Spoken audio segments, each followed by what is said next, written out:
Let me take a minute and show you everything that's happening over here at the quilting studio today. What is happening? What is that? Look at that really intense a panel right there. I ride my bicycle. Shelly is making this for her son, who is a competitive cyclist, and she has found this fantastic panel right here. I'm in love with it. And then her pieces that go with it, fantastic.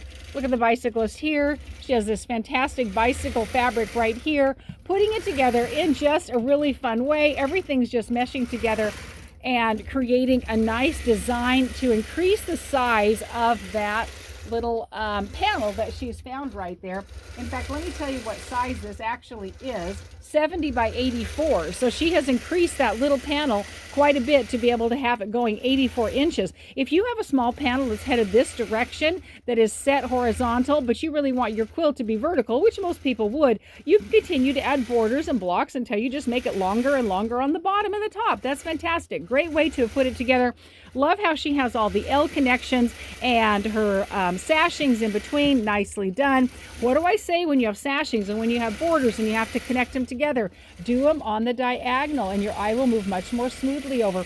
Even if you have a solid color of thread, of fabric like that white right there, just bring it together in that fashion and your eye will blend over it so nicely. Here's another one right here. Shoo, your eye's just going to blend over that.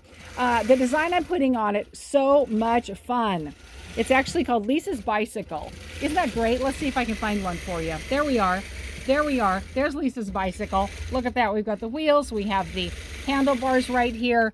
What a fun design. She has brought an actual minky blanket over here as the backing.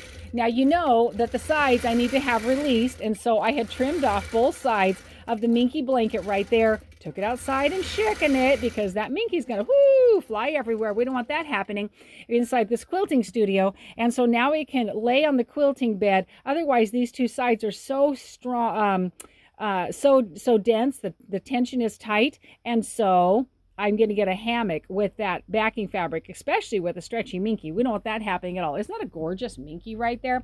So you can see that showing through on the embossment of the minky. And the color of thread I'm using is called Winterwell, which goes nicely along with a lot of the green sagey khaki design that she has right there. You know that you really can't see the thread color through the minky, but you can definitely see the embossment of the design. So fun. What do you have? Bring it over here to the quilting studio, because I know that if it needs to be quilted, it needs to be quilted right.